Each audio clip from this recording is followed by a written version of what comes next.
मैं हूं माही सिंह और आप देख रहे हैं नेक्स्ट 9 न्यूज। आज आपका बहुत बहुत स्वागत है हमारे खास प्रोग्राम देश की सच्चाई में।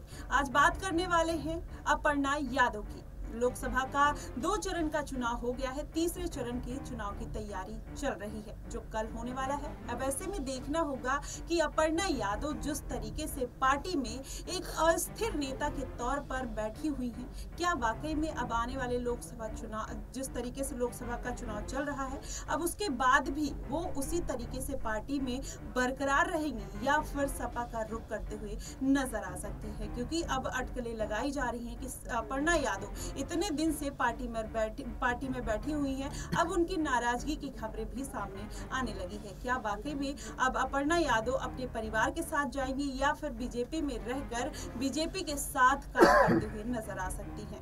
इसी सब बातों के लिए हमारे साथ प्रांसी मौजूद है। इनसे जानते हैं कि क्या वाकई में अपर्णा यादव जो इतने दिन से पार्टी में दिलो जान से लगी हुई हैं, कुछ दिन पहले वो योगी से मुलाकात करते हुए नजर आई, शीर्ष कमान से बात करते हुए नजर आई, तो क्या वो सीटों को लेकर बात थी या फिर किस तरीके की बात थी, और वो अभी भी पार्टी में ऐसे क्यों बनी हुई हैं कि जिस तरीके से वो उनका पार्टी में कोई वजूद ही नहीं है? आपको क्या लगता है प्रांसी? देखिए माही, अपर्णा यादव पूरी तरीके से भगवा रंग में रंगती हुई नजर आई जब वह बीजेपी में जाती है। बीजेपी की सदैव वह तारीफ करती हुई देखी जाती है। कहती हैं साफ तौर पर कि बीजेपी जो है, जो राष्ट्रीय पार्टी है, वह देश हित के लिए काम कर रही है और देश हित के लिए काम करने वाली पार्टी उन्हें काफी पसंद है, जैसे कि बीजेपी है। और बीजेपी में रहकर वह लगातार चुनावी प्रचार करने में जुटी हुई भी नजर आई। अब यहाँ पर देखा जा रहा है साफ तौर पर कि कहीं ना कहीं एक बेहद बड़ा बदलाव करने की कोशिश में अपर्णा यादव नजर तो आई, लेकिन सवाल ये बन जाते हैं कि आखिरकार अपर्णा यादव आने वाले दिनों में क्या कोई अहम जिम्मेदारी निभाती हुई देखी जाएगी? ये बड़ा सवाल उठ जाता है माही। आपको यहाँ पर जानकारी देते चले कि अपर्णा यादव को लेकर कई बार कयास अटकलें तेज हुए थे। कयास अटकलें ये तेज हुए कि मैनपुरी में जो उपचुनाव हुए उस वक्त अपर्णा यादव चुनाव लड़ती हुई देखी जा सकती थी। इसके अलावा ये भी देखा गया कि अपर्णा यादव कहीं ना कहीं चुनाव लड़ती हुई देखी जा सकती थी जो आजमगढ़ सीट पर होती हुई नजर आई, यानी कि उपचुनाव वहां पर हुए।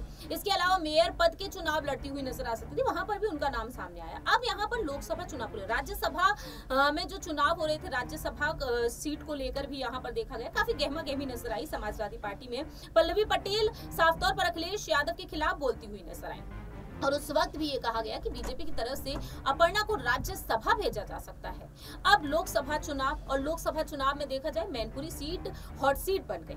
हॉट सीट इस वजह से क्योंकि मुलायम सिंह यादव जी इस सीट पर जब जब उतरे वह जीत हासिल करते हुए नजर आए, और जब जब उन्होंने परिवार के सदस्यों को उतारा तब तब जीत हासिल हुई। 26 से 28 सालों तक वर्चस्व कायम रहा इस सीट पर और आगे भी कायम है। ऐसे में यहाँ पर माही ये सवाल उठ गए हैं कि आने वाले दिनों में क्या अपर्णा यादव को अहम भूमिका में नजर आएंगी या नहीं। हमने देखा है कि कई नेताओं से उनकी मुलाकात हुई, सीएम योगी से भी उनकी मुलाकात हुई और इन मुलाकात को लेकर सवाल डिंपल से भी पूछे गए, शिवपाल यादव से भी पूछे गए। वह कहते हैं कि डिंपल यादव कहती हैं कि राष्ट्रीय नेतृत्व चाहेगा अपर्णा यादव के लिए तो मैं उस फैसले को स्वीकार करूंगी, यानी कि उनको घर वापस लाए जाने की कोशिश की जाएगी तो मुझे स्वीकार है। अपर्णा यादव का मैं बहुत सम्मान करती हूँ, मुलाकातें तो होती रहती हैं, कई लोगों की मुलाकातें हुई हैं, यदि अपर्णा की यादव सीएम योगी से हो गई तो क्या कोई बड़ी बात है। शिवपाल यादव कहते हैं कि अगर मैनपुरी से चुनाव लड़ने का इनकार किया है या फिर सदस्यों के खिलाफ चुनाव लड़ने का इनकार किया है तो हमारे घर की बहू है, ये हमारे संस्कार है,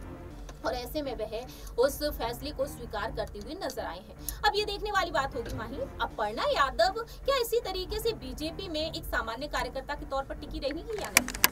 जी बिल्कुल प्रांसी, जैसा आपने बताया कि उन्होंने कहा है कि वो उनके संस्कार है, लेकिन इस पे भी एक बड़ा सवाल खड़ा होता है कि वाकई में क्या अभी ये किस तरीके से अपर्णा यादव कितने दिन तक बसते हुए नजर आएंगी? लोकसभा का चुनाव अब खत्म होने वाला है, अब ऐसे में राज्यसभा के चुनाव आएंगे, फिर अपर्णा यादव को अगर उनके परिवार के खिलाफ उतारा जाता है तो फिर से अगर वो ऐसी जिद पर अड़ी रही तो कहीं ना कहीं उनका जो भविष्य है राजनीति में वो कैसा रहने वाला है? देखिए, अपर्णा यादव का सियासी भविष्य जो है वो काफी शानदार हो भी सकता है, नहीं भी हो सकता, इस पर कुछ कहा नहीं जा सकता। फिलहाल तो कैंट विधानसभा सीट से 2017 में सपा के टिकट पर चुनाव लड़ती हुई नजर आई, लेकिन हार जाती हैं। अखिलेश यादव की रणनीति ये होती है कि डिंपल को तो वह टिकट देना चाहते थे लेकिन अपर्णा को नहीं, लेकिन नेताजी के कहने पर कहीं ना कहीं अपर्णा को चुनावी मैदान में भी उतारा जाता है। ऐसे में अपर्णा का सियासी भविष्य बनता हुआ उस वक्त नजर नहीं आए, लेकिन बीजेपी में कहीं ना कहीं बनता हुआ देखा जा सकता था। रायबरेली सीट को लेकर वह कहती हैं कि प्रियंका गांधी यहाँ से चुनाव लड़ेंगी तो मैं जीत हासिल करके दिखा सकती हूँ इस सीट से, लेकिन हमने देखा बीजेपी ने एक बार फिर से दिनेश प्रताप सिंह को उतार दिया। अब यहाँ पर सवाल यही बन गई कि आने वाले दिनों में अपर्णा यादव को बड़ी जिम्मेदारी मिलेगी या फिर नहीं। फिलहाल देखा जाए तो माही अपर्णा यादव खाली हाथ ही नजर आ रही हैं, लेकिन ये जरूर सोचा जा सकता है जब 2022 में वह बीजेपी में शामिल हुई थी उस वक्त कहा गया कि लोकसभा चुनाव के लिए उन्हें तैयार किया जाएगा। स्मृति ईरानी जिस तरह से लोकसभा के चुनाव लड़ती हुई नजर आई, वैसे ही अपर्णा यादव नजर आ सकती हैं। फिर ये भी कहा गया कि कहीं ना कहीं अपर्णा यादव चुनाव लड़ती हुई देखी जाएंगे, टिकट उन्हें मिलेगा, ऐसा होता हुआ दिखाई नहीं दिया। अब यहाँ पर से कयास अटकल एक बार फिर से ये तेज हो गए कि यूपी में एक बार फिर से विधानसभा चुनाव होंगे तो क्या अपर्णा यादव वहां नजर आएंगी, यानी कि 2 से 3 साल का इंतजार क्या उन्हें एक बार फिर से करना पड़ेगा। जी बिल्कुल, जिस तरीके से इंतजार उनको मिल रहा है, तारीख पे ही तारीख मिल रही है अगर कहा जाए तो। अब ऐसे में आप देखिएगा नए नए चेहरों को, मनीष कश्यप जैसे नए चेहरों को जगह मिल जाती है, या तमाम पार्टी में अलग अलग तरीके के जो सीट पर, वरुण गांधी की सीट पर देखिए वो नए चेहरे तो नहीं है, लेकिन फिर भी कहीं ना कहीं हमारी यूपी के लिए जिस तरीके से वरुण गांधी की पैठ थी उनके लिए नए चेहरे माने जा रहे हैं। और अपर्णा यादव ने साफ तौर पर ये इच्छा जाहिर की थी कि वो प्रियंका गांधी के खिलाफ चुनाव लड़ना चाहती है, तो इसका ये मतलब था कि अपर्णा यादव चाहती है कि उनको सीट मिले, लेकिन फिर भी अभी तक उनको बीजेपी अगर कोई जिम्मेदारी नहीं देना चाह रही है तो क्या ऐसे में अपर्णा यादव कितने दिन तक इस तरीके से पार्टी में बनी रह सकती हैं, या फिर आने वाले दिनों में हो सकता है कि वो अखिलेश यादव का रुख करते हुए नजर आ जाए।